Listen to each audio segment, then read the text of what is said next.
آج اسرائیل کے دو بڑے شہر تل اویو اور جیروسلم پر کووں کا اڑتے ہوئے ہجوم دیکھا جاتا ہے۔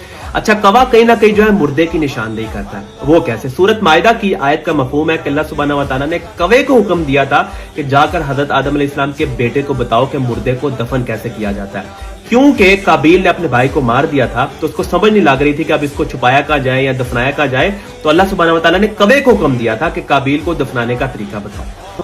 آج اس کو جو ہے اسرائیل کے ساتھ کنیکٹ کرتے ہیں۔ کووں کا ہجوم ٹھیک اسرائیل کے دو بڑے شہروں پر اور وہ مین شہروں پر۔ یہ کیا بتا رہا ہے کہ اسرائیل اور تمام اسلام دشمن طاقتیں جلد جو ہے کھنڈر ہونے والی ہیں۔ خراسان سے لشکر آئے گا کالے جھنڈوں کے ساتھ، آ کر اپنے جھنڈے جیروسلم میں گاڑے گا، اور وہ تو ہوں گے سب مومنین۔ اچھا، ان میں بھی تین گروہ ہوں گے۔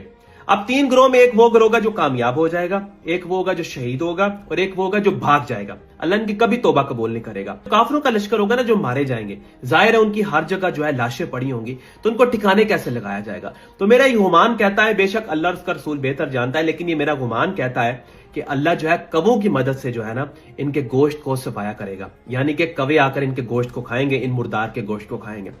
یار میں آج بھی کہتا ہوں کہ وہ جو جنگ ہونی ہے مرحمت الکبریٰ، جو کہ سب سے عظیم اور بڑی جنگ ہونی ہے، اللہ کریم جو ہے ہمیں اس جنگ کا سپاہی بنائے۔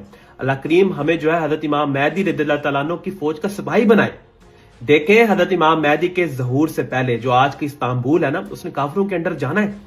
پھر جو ہے دجال کا جب خروج ہونا ہے، پھر حضرت عیسیٰ علیہ السلام نے آنا ہے اور آ کے دجال کو مارنا ہے، اور حضرت امام مہدی نے آ کر جو ہے استنبول کو دوبارہ مسلمانوں کے اندر لے کر آنا ہے۔ تو ہماری تو یہ دعا ہے کہ اللہ کریم جو ہے ہمیں امام مہدی کی فوج کا سپاہی بنائے گا۔